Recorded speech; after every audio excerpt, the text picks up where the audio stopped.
네, 오늘 이 시간 우리가 함께 나눌 하나님의 말씀은 열왕기상 5장 1절에서부터 12절까지에 기록되어 있는 본문의 말씀입니다. 오늘 말씀은 우리가 함께 봉독한 말씀을 통해서도 충분히 쉽게 알 수 있는 것처럼 성전을 건축하기 위한 솔로몬의 준비 과정에 대한 내용들이 기록되어져 있는 본문의 또 말씀의 내용입니다. 우리는 사무엘하 7장의 말씀이나 또 오늘 본문의 말씀에 기록되어 있는 내용들을 통하여서 다윗은 그의 생전에 성전을 건축하고 싶어 했지만 하나님께서는 그에게 성전 건축을 허락하는 것을 허락하지 않으셨고 대신 그의 자손을 통하여서 하나님의 성전을 건축하게 하셨다라는 사실을 우리는 기록된 말씀의 내용들을 통해 확인할 수가 있습니다. 그리고 하나님께서 말씀하셨던 것처럼 다윗의 아들인 솔로몬 때에 이르러서 하나님께서는 다윗이 건축하고자 했던 성전을 건축하게 하셨고 오늘 말씀은 그 과정에서의 첫 준비 과정에 대하여 기록하고 있는 본문의 말씀의 내용이라고 할 수 있는 것입니다. 우리는 오늘 본문의 말씀을 솔로몬이라고 하는 한 왕이 자신의 아버지이자 선대 왕이었던 다윗을 대신하여 성전을 건축하게 된 것 정도로 단순하게 이해해서는 안 될 것이다라고 생각합니다. 왜냐하면 오늘 말씀에서의 이 솔로몬이 건축한 이 성전 건축의 그 이면에는 앞서도 잠깐 언급했던 사무엘하 7장에 기록되어 있는 다윗 언약이 그 중심에 자리하고 있기 때문에 그렇습니다. 그리고 더 나아가 오늘날 이 시대를 살아가고 있는 우리와도 우리의 신앙의 삶과도 밀접한 관계를 맺고 있는 중요한 사건이기 때문이라고 할 수가 있는 것입니다.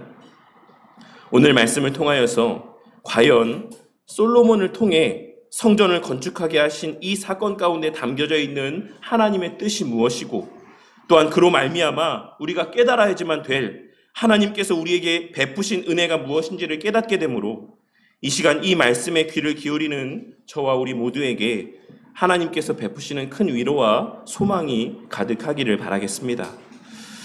오늘 말씀은 앞서도 말씀드렸던 것처럼 다윗이 그토록 바랬던 성전 건축을 그의 아들인 솔로몬이 대신 감당하게 되는 사건에 대한 기록입니다. 그렇다면 하나님께서는 왜 다윗이 성전을 건축하는 것은 허락하지 아니하시고 솔로몬을 통해서 성전을 건축하게 하셨던 것이겠습니까? 이에 대하여서는 크게 두 가지의 상반된 의견이 존재하는데 하나는 역대상 22장 8절에 기록된 말씀인 여호와의 말씀이 내게 임하여 이르시되 너는 피를 심히 많이 흘렸고 크게 전쟁하였느니라. 내가 내 앞에서 땅에 피를 많이 흘렸은즉 내 이름을 위하여 성전을 건축하지 못하리라 라고 하는 말씀을 근거로 다윗이 전쟁 가운데 그 손에 피를 많이 묻혔기 때문 그가 전쟁 가운데 피를 많이 흘렸기 때문이라고 보는 견해가 있고 또 다른 하나는 오늘 말씀 3절에 기록된 말씀을 근거로 다윗이 나라를 다스리는 동안에는 국권을 공고히 하기 위한 전쟁이 끊임없이 있었기 때문에 그 성전을 건축할 여력이 없었던 거로 허락지 않으셨다라고 보는 견해가 있는 것입니다. 그리고 저는 이 두 가지의 견해 가운데 후자의 견해, 두 번째 견해가 더 설득력이 있는 견해다라고 생각을 합니다. 그리고 매튜 헨리 목사님도 그의 열왕기상 주석에서 이 본문에 대하여 주석하기를 다윗에게는 성전 건축의 의도가 있었지만 다윗이 겪은 수많은 전쟁은 성전을 건축하는 데에 장애물이 되었다.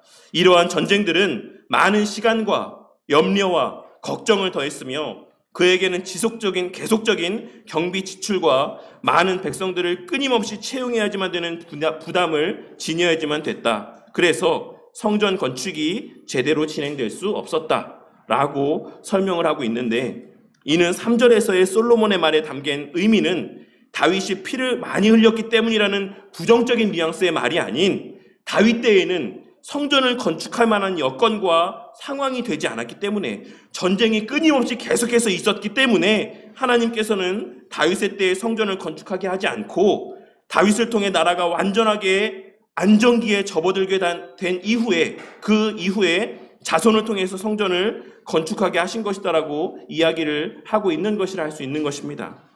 그리고 저는 그와 같은 견해가 더 합당한 견해라고 생각을 하는 것입니다. 왜냐하면 만일 전자의 견해, 그러니까 다윗이 전쟁 가운데 피를 많이 흘렸기 때문에 하나님께서 허락하시지 않았다. 다윗이 그 손에 피를 많이 묻혔기 때문에 하나님께서는 다윗으로 하여금 성전을 건축하게 하지 못하게 하신 것이다 라고 한다면, 하나님께서 이스라엘의 국권을 견고케 하시기 위해 다윗을 통해 감당케 하신 이 전쟁이 부정적인 뉘앙스의 전쟁으로 비춰질 수 있기 때문에 그렇습니다. 그러니 우리는 역대상 22장 8절에 기록된 표현이 다윗 개인에 대한 하나님의 평가를 말씀하고 있는 것이 아닌 다윗이 통치하던 시대에 대한 하나님의 평가로 그 말씀을 이해할 수 있어야지만 되는 것입니다. 하나님께서는 다윗을 향해 너희 때에는 성전을 건축할 평화와 평강의 때가 아닌 많은 피를 흘려야지만 되는 전쟁의 때다. 네가 살아가고 있는 그때, 너에게 속한 지금의 이 시기는 성전을 건축할 평강의 때가 아닌 전쟁을 해야지만 될 때다.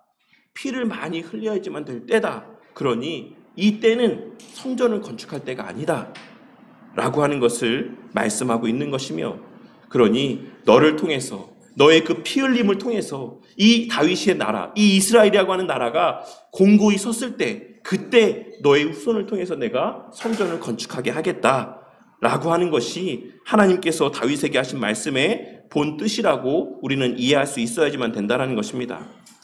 그리고 3절에 기록된 말씀을 통해 알 수 있는 것처럼 솔로몬도 그와 같은 사실을 이미 잘 알고 있었습니다. 왜냐하면 앞서 언급한 역대상 22장에 기록된 말씀은 다윗이 그 아들 솔로몬에게 직접 한 말이었기 때문에 그렇습니다. 그렇기에 솔로몬은 3절과 4절에 기록된 말씀에서와 같이 하나님께서 다윗을 통해, 자신의 아버지를 통해 이스라엘의 국권을 견고하게 세우시고 이스라엘의 태평의 때를 허락해 주신 것이 바로 자신으로 하여금 성전을 건축하게 하시기 위해 베푸신 은혜인 것을 깨닫고 왕위를 이어받은 이후에 통치에 필요한 기본적인 틀이 갖추어지자마자 그 즉시 성전을 건축하고자 하였던 것입니다. 그런데 그와 같은 마음을 품고 있었던 솔로몬에게 마침 두로왕 히람이 솔로몬이 왕이 되었다라는 소식을 듣고 축하 사절단 성격에서의 자신의 신하들을 보내왔던 것입니다. 그리고 솔로몬은 그 기회를 놓치지 않고 5절 이하에 기록된 말씀에서와 같이 히람에게 성전을 건축할 백향목을 달라고 요청하고 있습니다. 그리고 그와 같은 솔로몬의 요청을 듣게 된 히람 또한 7절에 기록된 말씀에서 알 수 있는 것처럼 매우 기뻐하며 솔로몬의 그와 같은 요청을 흔쾌히 수락하였습니다. 왜 히람이 이러한 솔로몬의 요청을 기뻐하며 수락한 것이겠습니까? 물론 히람이 개인적으로 다윗과 친분이 있었기 때문이라고도 할 수 있지만 다윗의 뒤를 이어 왕이 된 솔로몬과도 돈독하게 지내고 싶은 마음이 히람의 마음 가운데 자리하고 있었기 때문이라고도 할 수 있습니다. 왜냐하면 당시 이스라엘의 국력이라고 하는 것은 앞선 4장에 기록된 말씀을 통해서도 확인할 수 있는 것처럼 당시 근동지방에서 가장 강력한 국권을 소유하고 있는 나라였기 때문입니다. 그러한 나라의 왕이 자신에게 화친을 제안해 오고 특별히 이스라엘이라고 하는 나라에서 가장 중대한 일이라고 할 수 있는 성전을 건축하는 일 가운데 힘을 보태달라라고 요청을 하니 히람은 너무나 기뻤던 것입니다. 그리고 솔로몬 또한 그러한 히람의 반응에 화답하며 나무를 제공해주는 대가로 11절에 기록된 말씀에서와 같이 해마다 밀 2만 고루와 맑은 기름 20고루를 제공해 주기로 약속했습니다. 그리고 이는 앞선 본문 말씀 가운데 솔로몬의 왕국에서 하루에 소비되어지는 밀의 양이 90고루였다라고 하는 사실에 비추어 보았을 때 결코 적은 양이 아니었다라고 하는 사실을 우리는 충분히 짐작해 볼 수 있는 것입니다. 그리고 이는 솔로몬이 하나님의 성전을 짓는 데 있어 결코 인색하지 않았다라고 하는 사실과 또한 모든 일을 화평함 가운데 지혜롭게 진행했다라고 하는 사실을 잘 나타내 보여주는 단적인 예 가운데 하나라고 할 수 있는 것입니다. 그렇다면 오늘 말씀이 하나님께서 다윗과 맺으신 언약과는 어떠한 관계가 있는 것이고 또 더 나아가 오늘날을 살아가는 우리의 신앙의 삶과는 어떤 관계가 있는 말씀이라고 할 수 있는 것이겠습니까? 먼저 우리는 오늘 말씀이 앞서 서두에 언급했던 사무엘하 7장에 기록된 하나님께서 다윗에게 약속하신 다윗 언약의 성취의 의미를 지니고 있는 사건이라고 하는 사실을 염두에 두고 오늘 말씀의 의미를 살필 수 있어야지만 됩니다. 오늘 이 시간에 사무엘하 7장 5절에서부터 16절까지에 기록되어 있는 다윗 언약이 담고 있는 모든 의미를 상세하게 다 살필 수는 없지만 그 의미를 간략하게나마 정리해 보자면, 첫째로 다윗 언약은 다윗으로 하여금 이스라엘의 주권자가 되게 하시겠다라고 하는 약속이었습니다. 다윗 언약은 왕권과 통치권에 대한 약속이었던 것입니다. 그렇게 우리는 이후 성경에 기록되고 언급되고 있는 왕이라는 표현이나 기름 부음 받은 자라는 표현이나 혹은 목자와 같은 단어들이 모두 이 다윗 언약과 관계된 의미에서의 표현이라고 하는 사실을 염두에 두고 말씀을 이해할 수 있어야지만 됩니다. 또한 둘째로 다윗 언약은 전쟁에서의 승리를 보장해 주시는 약속이었습니다. 예전에도 하나님께서는 이스라엘 백성들에게 전쟁에 대한 승리를 보장해 주시는 약속을 들려주신 적이 많이 있었습니다. 하지만 그러한 다윗 언약 이전의 약속과 이 다윗 언약 사이에 큰 차이점이라고 한다면, 과거의 이스라엘 백성들과의 약속이 순종과 불순종의 조건 가운데서 승리가 보장된 약속이었다라고 한다면, 이 다윗 언약에서의 승리에 대한 보장의 약속은 그와 같은 조건성이 배제된 약속이라는 것입니다. 이 다윗 언약의 말씀을 찬찬히 살펴보시면 네가 순종하면 승리하게 해주겠고 불순종하면 승리하지 못하게 해주겠다, 이런 의미의 뉘앙스가 표현이 기록되어 있지 않은 것을 확인할 수가 있는 것입니다. 그리고 셋째로 다윗에게 약속하신 이 다윗 언약은 위대한 이름을 주시겠다라는 약속이었습니다. 우리는 성경에 기록된 인물들 가운데 그 이름과 관계된 약속을 받았던 인물이 단 2사람뿐이었다라는 사실을 창세기 12장 2절에 기록된 말씀과 사무엘하 7장 9절에 기록된 말씀을 통해 확인할 수가 있습니다. 성경 전체를 통틀어 봤을 때 그 이름이 높임받게 하겠다, 그 이름이 기억되게 하겠다라고 하는 그 이름과 관계된 약속은 오직 아브라함과 다윗 2사람뿐이었다라는 사실을 성경 전체의 내용을 통해 확인할 수가 있는 것입니다. 그리고 그러한 맥락에서 우리는 마태복음에 기록된 예수님의 족보가 어떻게 기록되어 있습니까? 아브라함과 다윗의 자손 예수 그리스도의 계보라고 기록된 것. 아브라함과 다윗의 자손 예수 그리스도의 계보라고 마태복음에 예수님의 족보가 기록된 것은 결코 우연이 아닌 하나님의 약속의 성취의 한 부분이라고 하는 사실을 확인할 수가 있는 것입니다. 그리고 또한 넷째로 다윗 언약은 특정한 장소와 관계된 약속이며 그 장소에서는 평화가 보장될 것이다라고 하는 약속이었습니다. 그리고 그 장소는 1차적으로는 성전이 자리하고 있었던 예루살렘을 의미했던 것이고, 종말론적인 성취의 관점에서는 궁극적으로 교회를 의미한다라고 할 수 있는 것입니다. 그렇기에 평화가 보장될 예루살렘을 그와 같이 특별한 장소가 되게 하는 실체를 할 수 있는 이 성전 건축은 칼을 손에 쥐고 전쟁의 사명을 감당해야지만 됐던 다윗의 때가 아닌 하나님께서 평강의 왕이 될 것이라 말씀하신 솔로몬을 통해 건축되어야지만 했던 것이다라고 할 수가 있는 것입니다. 그리고 5번째로 이 다윗 언약의 핵심은 다윗의 집이 여호와의 집을 건축할 것이다라고 하는 약속이었습니다. 약속이라는 사실입니다. 여기서의 집이라고 하는 표현은 그 뒤에 언급되어지는 씨라고 하는 표현과 관계된 표현으로서 자손, 후손을 의미하는 표현이라고 할 수 있습니다. 그리고 우리는 여기서의 다윗의 집이라고 하는 표현이 1차적으로는 솔로몬을 의미하지만 궁극적으로는 다윗의 후손으로 이 땅에 오신 예수님을 의미하는 표현이라고 하는 사실을 그동안에 살펴본 말씀의 내용을 통해 충분히 깨달을 수가 있는 것입니다.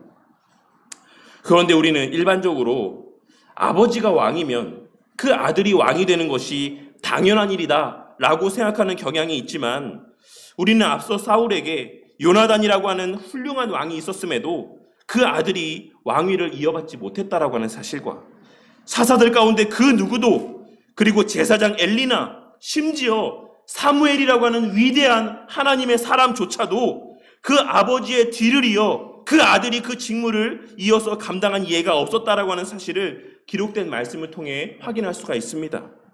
그러니 이 다윗 언약에서의 하나님께서 다윗에게 말씀하신 다윗의 집, 너의 후손이 여호와의 집을 건축하게 될 것이다라고 하는 이 약속은 특별한 의미를 지니는 특별한 은혜의 말씀이었던 것이며, 그러한 맥락에서 오늘 말씀에서의 솔로몬을 통해 성전이 건축되게 된 것은 결국은 참된 평강의 왕이신 우리 예수님을 통해 신약시대 교회가 세워지게 될 것이고, 예수님께서 친히 그 기초를 놓으신 주의 몸 된 교회는 주 안에서의 언약의 백성들과 그 가정을 통해 계속하여 세워져 가고 완성되어져 갈 것이다 라고 하는 것을 나타내 보여주는 예표적인 의미가 담겨져 있는 사건이라고 할 수가 있는 것입니다.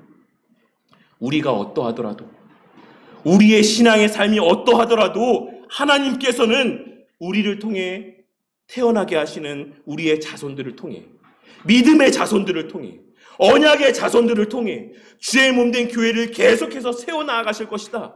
너희들이 잘못했다라고 해서 사울처럼 그렇게 그 왕권을 옮겨가지 않고 그 특권들을 다른 사람에게 주지 않고 너희들이 어떠하든지 간에 내가 그 특권, 그 은혜를 너희 가문, 너희 자손들이 계속해서 누려가게 해줄 것이다 라고 하는 그 약속의 의미가 이 다윗 언약의 의미 가운데 담겨져 있다라고 할 수가 있는 것입니다.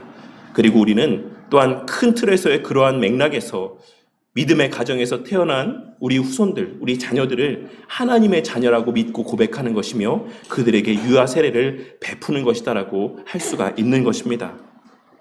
그리고 그 과정에서 하나님께서는 그 나라의 왕권과 왕위를 영원히 견고하게 하시겠다라고 말씀하시는 한편, 그 후손이 범죄하면 사람의 매와 인생의 채찍으로 징계하시겠다라고 말씀하셨던 것이고, 그럼에도 불구하고 사울과 같이 그 은총 자체를 그에게서 빼앗지는 않겠다라고 말씀하셨던 것입니다. 그리고 이를 통해 우리는 하나님께서 이 땅에 예수님을 통해 세우실 하나님의 나라로서의 불가시적인 참된 교회는 그 머리된 예수님의 영원한 왕권으로 말미암아 마지막 날까지 견고하게 서 있을 것이다라고 하는 사실을 깨닫게 될 뿐만 아니라, 교회에 속한 하나님의 자녀들이 범죄하면 그에 대한 사랑의 매와 인생의 채찍이라고 하는 훈계와 징계가 있을 것이다라고 하는 사실을 깨달을 수 있는 것이고, 뿐만 아니라 그럼에도 불구하고 그에게 허락된 자녀라고 하는 지위, 그 교회에 속한 하나님의 백성들이 범죄한다라고 할지라도, 그래서 징계를 받는다라고 할지라도 그들의 하나님의 자녀라고 하는 지위는 박탈되지 않을 것이다라고 하는 사실을 깨닫고 마음 가운데 새길 수 있는 것입니다. 그리고 무엇보다 우리는 하나님께서 다윗에게 약속하셨던 이 약속은 그 약속의 실체였던 우리 예수님을 통해 성취가 되었으며, 오늘날 지금 이 순간에도 여전히 유효하다라고 하는 사실을 우리는 오늘 말씀을 통해 발견하고 깨달을 수 있어야지만 되는 것입니다.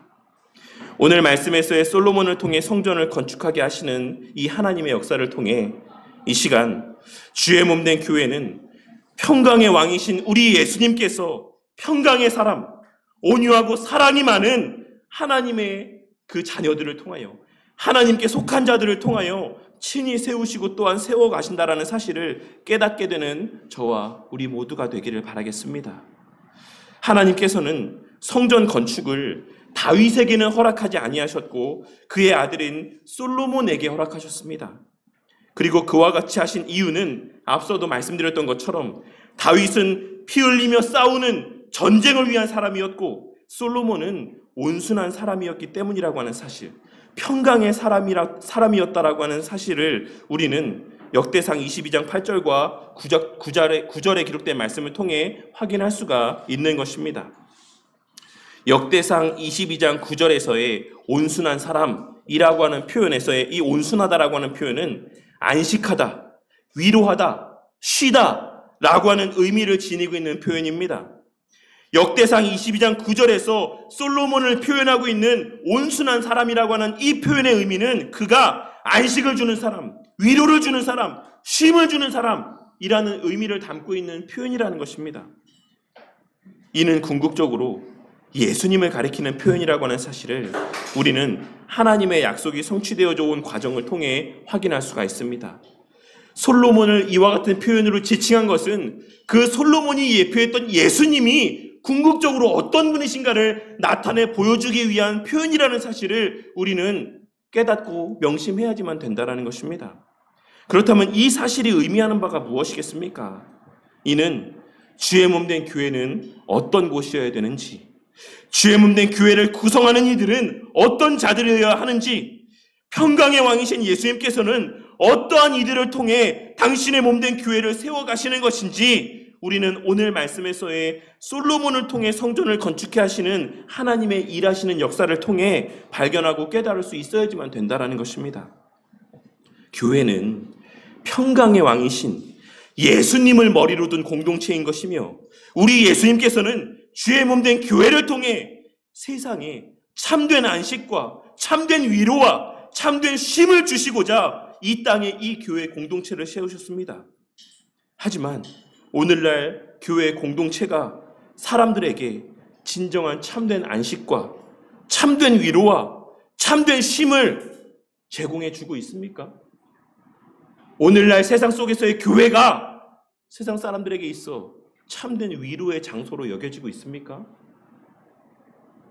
오늘 말씀에서의 하나님께서 다윗이 아닌 솔로몬을 통해 성전을 건축하게 하셨다라고 하는 사실이 오늘날 이 시대를 살아가는 우리에게 많은 것을 생각해 볼 수 있게 해주는 은혜의 말씀이 되기를 바랍니다. 오늘날 교회 공동체에 속한 자들조차도 교회에서의 참된 쉼을 얻지 못하고 참된 위로를 받지 못하고 참된 안식을 누리지 못하고 살아가는 오늘날 이 시대 가운데 오늘 말씀에서의 이 하나님의 역사가 많은 것을 생각해 줄 수 있게 해주는 은혜의 말씀이 되기를 바란다는 것입니다. 교회는 온유하고 다른 이들에게 위로가 되며 그들에게 참된 쉼을 줄 수 있는 자들을 통해 세워져 가는 것이며, 주님께서 원하시는 모습이 바로 그러한 모습이라고 하는 사실을 오늘 말씀을 통해 깨닫게 되는 은혜가 있기를 바라겠습니다. 물론 교회가 진리를 파수하고 비진리와 싸우기 위해 치열한 영적인 전투를 벌여야 되는 것도 맞지만, 심지어 진리를 파수하는 일조차도, 비진리와 싸우는 일조차도 우리는 원수를 위하여 기도해라, 원수를 사랑해라라고 하는 주님의 말씀을 되새기며 사랑과 온유의 마음으로, 그리고 긍휼의 마음으로 그 사명을 감당하는 자들이 되어야만 한다는 사실을 우리는 오늘 말씀을 통해 발견하고 깨달을 수 있어야지만 된다는 것입니다. 비난하고 조롱하며 모든 사람과 불화하고 다투는 과정을 통해서만 참된 진리를 파수할 수 있는 것은 아닙니다. 남들과의 논쟁을 통해 싸워 이김을 통해서만 우리는 참된 진리를 파수하고 계승해 나아갈 수 있는 것이 아니다라는 것입니다. 뿐만 아니라 더 나아가 신자들의 그와 같은 태도는 절대로 주의 복음을 전하며 하나님의 나라를 완성해 갈 수 없다라고 하는 사실을 우리는 오늘 말씀에서의 솔로몬을 통해 성전을 건축해 하시는 하나님의 경륜을 통해 발견하고 깨달을 수 있어야지만 될 것입니다. 그리하여 주의 몸 된 교회는 바로 그러한 자들을 통해 세워져 가는 것이다라고 하는 사실을 오늘 말씀을 통해 발견하고 깨닫고 마음 가운데 새기는 저와 우리 모두가 되기를 바라겠습니다. 또한 둘째로 주의 몸 된 교회는 한 사람이 아닌 여러 사람들의 합력함을 통해 세워져 가는 것이다라고 하는 사실을 우리는 오늘 말씀을 통해 발견하고 깨달을 수 있어야지만 될 것입니다. 오늘 말씀에서의 솔로몬은 그 누구보다 지혜롭고 그 누구보다 부유하며 그 누구보다 힘이 있는 자였음에도 불구하고 겸손함 가운데 히람의 도움을 구하였다라고 하는 사실을 우리는 오늘 말씀을 통해 확인할 수 있습니다. 그리고 이를 통해 우리는 주의 몸 된 교회는 어느 한 사람의 특출남을 통해 세워지는 것이 아닌 여러 재능을 허락하신 많은 사람들과의 동역을 통해 세워져 가는 것이다라고 하는 사실을 깨달을 수가 있는 것입니다. 그리고 더 나아가 교회는 소수의 특별한 대형 교회들을 통해서만 하나님의 나라가 확장되고 완성되어져 가는 것도 아니다라고 하는 사실을 우리는 오늘 말씀을 통해 발견하고 깨달을 수 있어야지만 될 것입니다. 하나의 거룩한 보편교회는 지난 수요 예배 때 함께 나눈 말씀에서도 언급했던 것처럼 여러 모양의 교회들의 협력과 동역함을 통해 서로 밀어주고 끌어주며 서로의 단점은 보완해주고 서로의 장점들은 살려주며 그렇게 함께 세워져 가고 함께 지어져 가는 것이다라고 하는 사실을 오늘 말씀을 통해서도 다시 한번 깨닫게 되는 은혜가 있기를 바라겠습니다.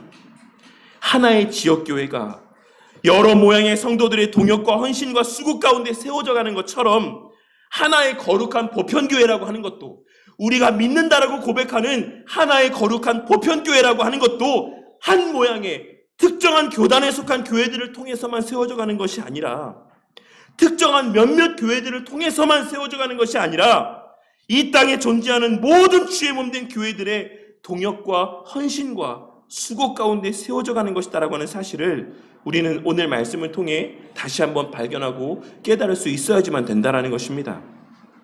그것이 주님께서 기뻐하시는 교회의 모습일 것입니다.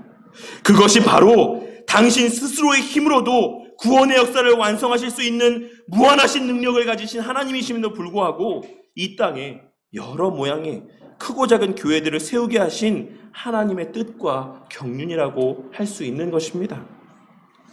교회가 교회를 그저 경쟁의 상대로만 바라보고 성도가 성도를 질투와 시기의 대상으로만 바라보게 되지 않기를 바랍니다.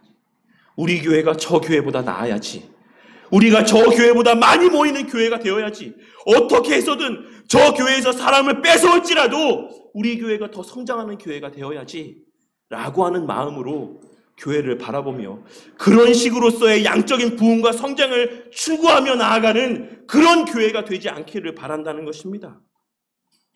교회가 교회를 동역의 대상으로 바라보고 성도가 성도를 섬김의 대상, 위로의 대상, 사랑의 대상으로 여기며 그렇게 함께 서로에게 힘이 되며 서로에게 위로가 되며 그렇게 함께 세워져 가는 우리 바른교회 공동체와 또한 이 지역사회의 여러 교회들의 관계가 되어 가기를 바랍니다. 저는 이것이 오늘 말씀에서 하나님께서 우리에게 말씀하시는 바이자 약속하시는 바일 것이다라고 생각합니다. 그리고 우리가 그러한 교회 공동체가 되고 이 땅의 교회들이 그러한 교회의 모습을 회복해 갈 때 그제서야 비로소 주의 몸된 교회는 다윗의 언약에서 말씀하신 참된 평화와 평강이 보장되는 교회의 모습이 되어갈 것이고, 그러한 모습을 회복하며 그 안에서 성도들은 비로소 참된 안식과 참된 위로와 참된 쉼을 누리고 만끽할 수 있을 것이라고 생각합니다. 그리고 무엇보다 그러한 성도들을 바라보며 교회 안에서의 참된 쉼과 안식과 위로를 받아들이는 그러한 성도들의 모습을 바라보며 참된 평강의 모습을 나타내 보이는 그러한 성도들의 모습을 바라보며 세상 사람들도 이 교회 공동체에 대하여 매력을 느끼고 그러한 성도들의 입을 통해 복음이 증거될 때 그러한 복음이 능력 있게 세상 사람들에게 증거되고 효력 있게 그들의 마음 가운데 새겨지게 될 것이다라고 생각합니다. 저는 예전에도 여러 차례 말씀드렸던 것처럼 오늘날 한국교회가 겪고 있는 지금의 힘든 모습들이 다윗 언약에서 하나님께서 말씀하셨던 사람의 매와 인생의 채찍으로 행하시는 징계라고 생각을 합니다. 우리가 너무 잘해서 사단이 우리를 가만두지 않는 그러한 사단이 주는 시험이 아니라 우리가 너무나 못해서 하나님 주신 은혜를 너무나 잘 선용하지 못하고 그것을 오용하고 악용하며 살아가기 때문에 하나님께서 우리에게 베푸시는, 행하시는 징계로서의 힘든 시간들이라고 생각을 하는 것입니다.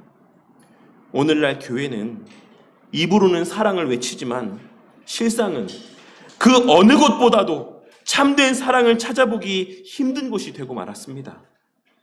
교회에서 이탈하고 교회 공동체에서 떠나가는 사람들에게 그들의 그 떠나가는 이유를 물어보면 하나같이 사람에게 상처받아 떠나간다라고 이야기하는 것이 오늘날 이 시대의 교회의 모습인 것입니다. 주변의 성도들에게 한번 물어보십시오. 주변의 교회를 다니지 않는 사람들한테 한번 물어보시기 바랍니다. 그 가운데 누가 목사님 말씀이 좋지 않아서, 목사님 말씀이 성에 차지 않아서 나는 교회를 다니지 않는다, 이렇게 이야기하는 사람이 누가 있습니까? 오늘날 교회를 다니지 않는 사람들의 이야기를 들어보면 그 가운데 10명 중에 8, 9명은 다 사람에게 상처받아서 교회에 사랑이 없어서 나는 교회를 다니지 않습니다라고 대답하는 것이 오늘날 우리가 속한 이 시대의 현실인 것입니다. 늘 사랑의 예수님을 이야기하며 성령의 충만함을 이야기하지만 그 예수님께서 나타내 보이신 사랑과 평강의 모습은 오늘날 이 시대 교회 안에서 찾아보기 힘들고, 갈라디아서 5장 22절과 23절에 기록된 사랑과 희락과 화평과 오래 참음과 자비와 양선과 충성과 온유와 절제의 모습, 성령의 열매로 일컬어지는 이러한 모습들은 찾아보기 힘든 것이 오늘날 이 시대에 우리가 속한 이 교회의 현 주소인 것입니다. 우리는 특별히 성령의 열매에 대한 말씀이 갈라디아서에 기록되어 있다는 사실이 갖는 의미를 놓치지 말아야지만 될 것입니다. 이 성령의 열매에 대한 가르침이 다른 말씀이 아닌 갈라디아서에 기록되어 있다는 사실을 결코 간과해서는 안 될 것입니다.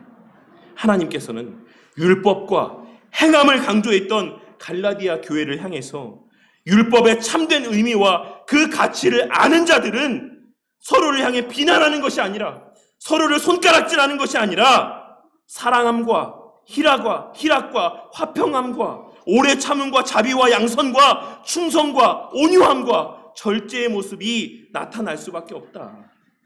율법을 너희들이 정말로 아느냐? 율법의 참된 가치를 아느냐? 그러면 지금처럼 서로 비난하지 말아라. 손가락질하지 말아라. 율법을 참되게 아는 자들은 사랑이 가득하게 되어 있다. 참된 기쁨을 누리게 되어 있다. 화평하게 되어 있다. 오래 참게 되어 있다. 자비하게 되어 있다. 선한 일들 가운데 열심을 내게 되어 있다. 절제할 수 있게 된다. 이런 말씀을 하나님께서는 갈라디아 교회 성도들에게 들려주셨던 것입니다. 그리고 그것이 지금도 여전히 유효한 율법의 참된 기능인 것이며, 그와 같이 율법을 통해 겸손하여진 자들을 통해 주의 몸 된 교회는 세워져 가는 것이다라고 하는 사실을 우리는 오늘 말씀을 통해 발견하고 깨달을 수 있어야지만 되는 것입니다. 그리고 무엇보다 그와 같이 참으로 겸손한 자들만이 다른 이들과 협력할 수 있습니다. 겸손이 뭔지를 아는 자들만이 다른 사람에게 손 내밀 수 있고 그들의 도움을 요구할 수가 있는 것입니다. 나만 잘났다라고 생각하는 사람들은 절대 다른 누구와도 협력할 수 없습니다. 나만 잘났다라고 생각하는 사람들, 다른 사람들보다 내가 가장 뛰어나다라고 생각하는 사람들은 그 누구와도 협력하며 주님의 일들을 감당해 나아갈 수가 없는 것입니다. 하지만 주의 몸 된 교회는 절대로 혼자 세워갈 수 있는 것이 아니다라고 하는 사실을 오늘 말씀에서의 솔로몬과 히람의 모습을 통해 깨닫고 마음에 새기는 저와 우리 모두가 되기를 바라겠습니다. 오늘 말씀을 통하여서 예수님께서 다윗의 언약을 성취하심으로 이 땅에 세우신 주의 몸 된 교회는 어떠한 이들을 통해 계속하여 그 모습을 계승해 나아가고 완성해 나아갈 수 있는 것인지를 깨닫고 우리 바른교회 성도님들 모두가 그 삶에서의 성령 하나님으로 말미암는 온유함과 사랑이 충만한 자들이 되기를 위해 기도하며 애쓰시기를 바라겠습니다. 그리하여 우리 바른교회 공동체가 진정 서로에게 위로가 되고 진정 서로에게 힘이 되고 기쁨이 되고 참된 쉼을 누리고 만끽할 수 있는 그러한 공동체로 세워져 나아가는 은혜가 있기를 바랍니다. 그리고 뿐만 아니라 이 지역사회 안에 존재하는 교회들이 연합하는 데 있어 마중물이 되고 미랄이 되어서 이 지역에 존재하게 하신 수많은 교회들과 함께 서로의 부족과 연약을 채워가며 아직 주를 알지 못하고 주를 믿지 아니하는 자들에게 참된 평강과 참된 위로와 참된 쉼을 제공하는 주님께서 기뻐하시는 하나의 거룩한 보편교회로 함께 세워져 나아가는 그러한 은혜가 있기를 주님의 이름으로 간절히 축원합니다.